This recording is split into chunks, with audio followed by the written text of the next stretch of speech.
Probably should have ponied up and bought tickets to this one, but not for the reason you'd think. This is the Daily Neitz, a daily look at classic films, modern cinema, and the world of professional wrestling. And we just had another wonderful edition of Monday Night Raw. Not a whole lot to say about this one. It's like a standard between pay-per-views kind of deal.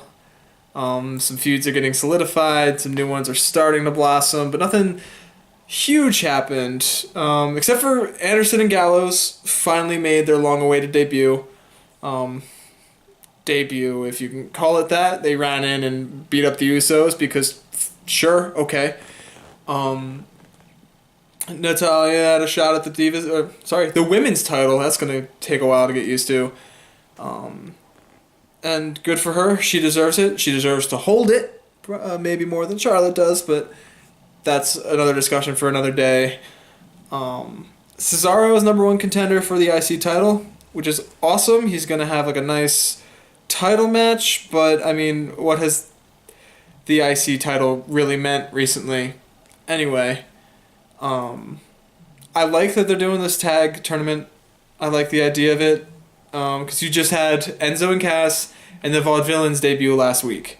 These two weird, different, awesome, in my opinion, tag teams coming up from NXT.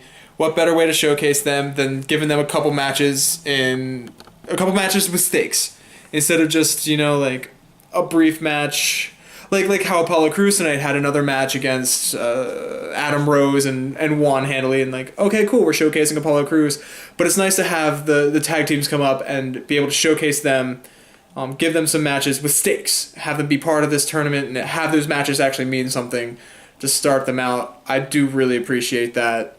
And I can be safely assumed that Enzo and Cass are going to win their first match. They can go up against the Dudleys and probably beat them.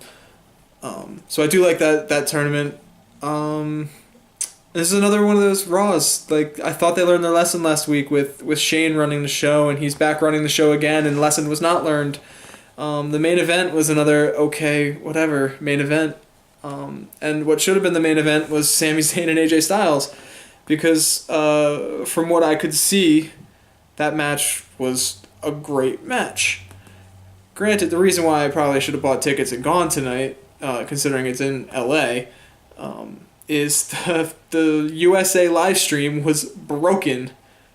And it would run fine for about 5 minutes, and then it would pause for a minute or two, and then jump ahead over the minute or two that it paused during, and so I was missing chunks of promos and chunks of matches, and that's why I don't really have a whole lot to say about specifics from the evening. Just stupid live stream falling apart on me. Not much I can do about it, though, unfortunately. Although the main event, it was nice to see Bray Wyatt in a main event and score a pinfall. And it looks like he's becoming less of a heel these days, working against the League of Nations. So maybe there's something in the future for Bray Wyatt and his quirky family, which hasn't always felt that way.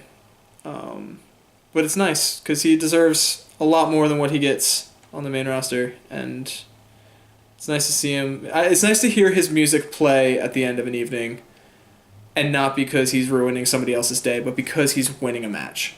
I really appreciate that. But yeah, not much else to say. Tomorrow I'm looking at, I think it's a French movie called L'Atalante, or L'Atalante. I don't know how to pronounce it. It's going to be on the thing. You can read what it's called. But until then, like, share, and subscribe. Leave a comment below. Just leave a comment below. Just say hello. Just say hello. I need a good hello today. But until tomorrow, bye.